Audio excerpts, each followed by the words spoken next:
Number 13, Texas A&M. They're getting 17 points. Jimbo Fisher, Kellen Mond back. This is supposed to be the year for Texas A&M on the road at number 2 Alabama. 17 is a big number, BUA. You feeling the Aggies? Can they keep it close here, or is Bama just going to continue to roll on? I'm not buying it. Bama's the best team in the country. That offense, high power with those receivers. Waddle, Smith, first top 15 picks in the draft, most likely. I'm taking Bama against the 17. We'll lay that. Laying it, BUA. I'm laying it with you. Bama at home. They're rolling. Roll Tide. Roll Tide. We're laying it like we're bricklayers here. Lay the 17. A&M is one of the most overrated teams in all the country. And they're honestly number 13. They were getting a lot of hype this year, BUA, because their schedule is so crappy. It's not the quarterback. It's not the team. It's because their schedule was such a layup up until the end of the year where they thought, all right, they'll get 10 wins just because they're playing the Little Sisters of the Poor and the College of Mount St. Vincent if they had a football team. I'm with you. Roll Tide, roll. Lay the 17. Bama will cruise. And it's going to be a blowout. We're both on Alabama for number 1, the second college game. This one, to me. Hickey, you know what we say over here in Massapequa? Oh, let's hear it. Roll Tide, baby. Roll. Roll damn Tide. We'll stick in the SEC, BUA. A great matchup on paper. Number 7, Auburn.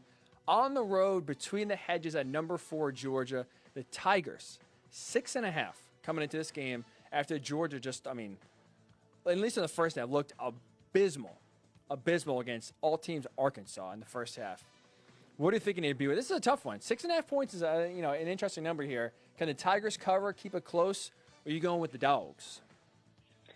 I'm taking the points here, 6.5. I do like Auburn. I think they got a solid team, SEC matchup. They're no Alabama, Georgia. It'll be close. I'll take the points on this one. This is the one I've gone back and forth on. I think I'm just going to make this pick live. So I'll ask you a question. You're a former quarterback, correct? That is correct. Former All-Star. Scout team All-American. Scout team All-American. I don't want to brag here, but I think our connection we had back in the scout team was pretty good, right?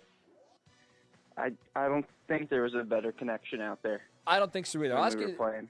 No, it was like it was all the best combos out there. I think that was us. That was for sure a great 1-2 punch on scout team. So as a quarterback yourself, as a former All-Star quarterback yourself, scout team All-Star, is quarterback play important? Of course. Of course. Huge. It's everything. It's everything. It's huge. Just look at these. Just look at it. NFL.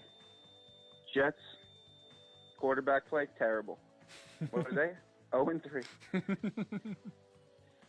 Look at the teams that win. Best quarterbacks in the world. But no, it's everything. It sets the tone for the game. Can't have guys turning it over. Need to be able to move the ball.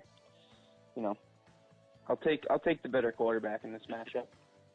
B-Way, we couldn't agree more on this. Auburn, I like Bo Nix. For whatever reason, a lot of media and a lot of college football pundits will say are down on Bo Nix. I'm not sure why. He had an up and down freshman year. But that's a college freshman for you. He's back. There's some familiarity. The offensive line is better. And not to mention, we talk about Georgia. You talk about quarterback play meaning something.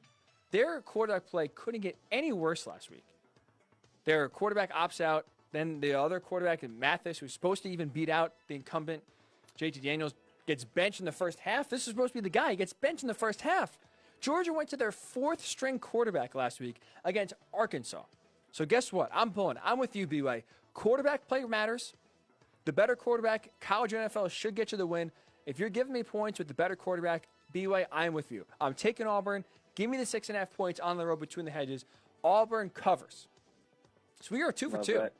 Alabama, we're both on Alabama. Lay the points. Blowout city. We're both on Auburn getting 6.5 at Georgia. They will keep it close. We'll go to the NFL now, B-Way. 3 games in the NFL. Tricky one here. Let's do it. Browns at the Cowboys, getting 4.5 points is Cleveland. Which way are you leaning on this one? This is easy for me. Ooh, wow. Cowboys here. Really? I don't believe in the Browns. Is that a lock of the week? Is that a B-Way lock of the week, or is that coming later?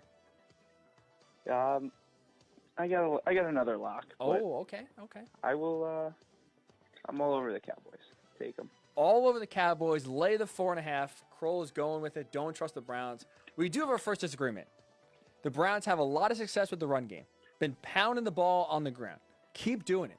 Because guess what? You have success with it, it keeps the Cowboys offense off the field. I don't like the Cowboys defense. And you know what? This is, we're going to go a little betting term here. I bet against Cowboys last week. It worked. We're letting it ride. We're going to keep on riding it. I like the Browns. I think, honestly, they can win this game outright. But I'll take the 4.5 points. I think they go on the road to Big D, keep it close, and cover. So you're taking the Cowboys.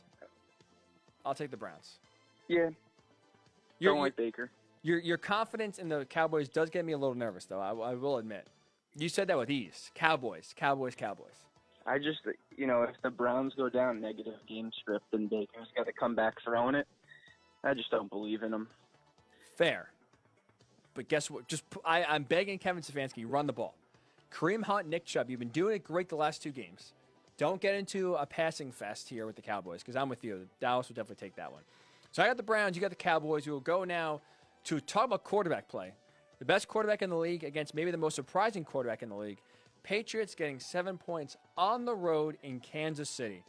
Can Bill Belichick, a man you know very well, B-Way, as a Dolphins fan in your own division, what are we thinking here? Can he make some magic and get it done? This one's tough for me. I'm smashing the Chiefs again. Smashing the Chiefs. Let's hear it. I'm worried about the 7 points. I think I could see it being a close one-possession game, but I just don't like how Cam looked last week. They ran the ball. He looked a little iffy in the pocket, throwing. They didn't run him designed runs as much, and he took a couple sacks. Obviously, Belichick will have them ready, but I just don't know if you could design a game plan around Patrick Mahomes. Guy's just out of this world. That the Patriots defense isn't anything special this year. From what I've seen, they lost a lot of guys. They have a good scheme, but just the talent's not there to go with Mahomes. So I'll take Chiefs -7. I'm with you there. Hope they blow them out. Just a bloodbath in Kansas City. I'm with you. For first of all, the first reason, like you said, I'm done betting against the Chiefs. I'm done. They're too good. You can't do it. Can't do it. I said before earlier in the show, BUA, I think they're the Warriors of the NFL right now. They're too talented. They're making it look easy. The Ravens are supposed to be their biggest competition in the AFC. I mean, I know they won by 2 touchdowns. That game did not feel even that close. They were just cruising in the first half, and I'm with it. The Patriots defense, they've kept it close in previous matchups, and the Chiefs have scored points, but Belichick has kept it close against Mahomes. Obviously, he won that game in the playoffs a few years ago to the Super Bowl. But like I said, they have opt-outs. Their defense has gotten worse. The Chiefs' offense has gotten better. The Patriots' defense has gotten worse. Lay the points. I'm with you. I'm riding the Chiefs. I'm riding the quarterback play. Great quarterbacks don't lose. I'm betting on Patrick Mahomes. What's going to happen? They're going to win by 6 on a missed extra point by Bucker. Could you imagine? Or like a late Cam rushing touchdown, like a minute left to punch it in. Yeah. We'll see how it goes. I'm hoping they win by 2 touchdowns. Me too. I'm with you there. Hopefully, we don't get a cover of the century here for the Patriots. But we're both with the Chiefs. We're both laying 7. Last NFL game we got here, Eagles. I mean, just to talk about depleted rosters. Eagles on the road at San Francisco. Both are injury-prone. Eagles getting 7 points. Carson Wentz, speaking of quarterback play, not been looking good. Are you a believer? Can they turn it around? Or is this a San Fran romp? Oh, this one, another tough one. I hate laying 7 points, especially. Is Mullins in, or is I believe it's Mullins. I haven't seen anything about Jimmy G returning yet. Yeah, the Eagles stink. But the 49ers, depleted. For some reason, I think the Eagles are going to cover. Everybody's been riding Wentz like he's terrible.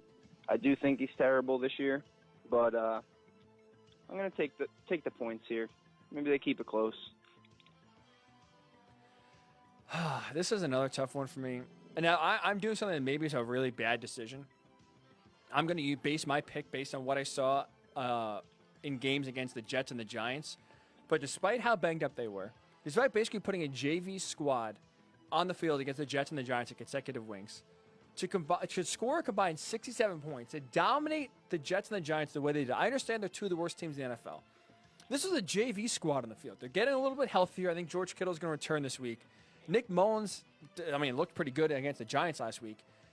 And to your point, the Eagles' offense just looks broken. I still like Carson Wentz. I still think a lot of it's his fault. But they just look so out of sync. Doug Peterson just lost his aggressiveness this year. This is a game where, honestly, I think the 49ers can win and cover. I'm taking the backups. I'm taking the replacements. The 49ers, led by Shane Falco, essentially. Get the win. Get the cover. 49ers, book it. I'm taking them. Play in the 7. Let's do it. All right. Well, I like that. So you got me going. Let's go. You going to change it? Or are you locked in on Philly? I'm changing it after what you just said there, Hickey. He's riding with the replacements. I can't pick the Eagles. I can't do it. I changed my mind. Wow. Look at that. Our San switcheroo. Fran's going to win by 21. Book it. Book it. 21. This man's been hot with the picks. So if you're at home, I'd write that down. San Fran 21. Book it. So we are both on Alabama. We're both on Auburn. We're both on the Chiefs. We're both on the 49ers. The only disagreement being I have the Browns. You have the Cowboys. A lot of similarities. Great minds think alike is what I've heard, some right. smart people say. So That's now why I listen to you, Hick. This is where this is where you make your money. This is where you really, really call your shot here. The upset special of the week. You said you had a lock that you feel really confident in. I'm assuming that this is the pick, right? This is where you feel you're most confident. Let's hear it. Upset special of the week. What is B-Ways? Listen to me here. What do they call when you got the best TD percentage of all time? The guy barely has any incomplete passes. They scored 40 points in the first 3 games or something like that. Regression, Hickey. Regression. Regression. I just checked the injury report when I woke up this morning. 23 players on the injury report for the Seattle Seahawks. Uh-oh. They're banged up. Jamal Adams probably going to be out. Uh-oh. The Seahawks are coming off 3-0, correct? 3-0. They're riding high. They got to fly cross-country down to Miami to play in 95-degree heat. My upset of the week. Do it. Fitzmagic and the Miami Dolphins. Wow. Take the points. I believe they will cover. It'll be close. I don't know if they'll pull it out, but I believe it'll be a close game, over under 54, I think. A little high-scoring game. Seattle cannot defend the pass. Neither can Miami, but listen, it gets wonky down in Miami in these games. We'll see what happens, but I'm going to take the somewhat healthy Dolphins, and we'll see what happens. But let me hear what you think. Wow. Now, just for context, for those listeners out there, if you're thinking this guy's out of his mind, doesn't know what he's talking about, I have text message proof 2 weeks ago. B-Way, lock it up. Dolphins cover against the Bills. What did they do, B-Way? Yep. They covered. They covered. Now, I'm 99% sure you called the outright win last week against the Jaguars. Is that correct? I did. I said they'd blow them out. What happened? Blowout city. Blew them out. Fitzpatrick lit up that Jaguar second. Gardner Minshew looked like Gardner Minshew. So, you think he's crazy, you think this guy doesn't know what he's talking about, or being a homer. B-Way knows his Dolphins. I love it. The upset special of the week. Take the points. Like you said, Russell Wilson has played the best 3 games of maybe anyone in a 3-game stretch. Going to be tough to do for another 4 games, or another game, I should say. Roll the Dolphins. I love it. B-Way's taking the Fins. For my upset special, let's go Fins. Fins up. Tua who? Might have to trade him. Fitz could be the franchise guy. Oh, stop. Stop. Tua's coming in soon, and the Dolphins are going to make the playoffs. Wow.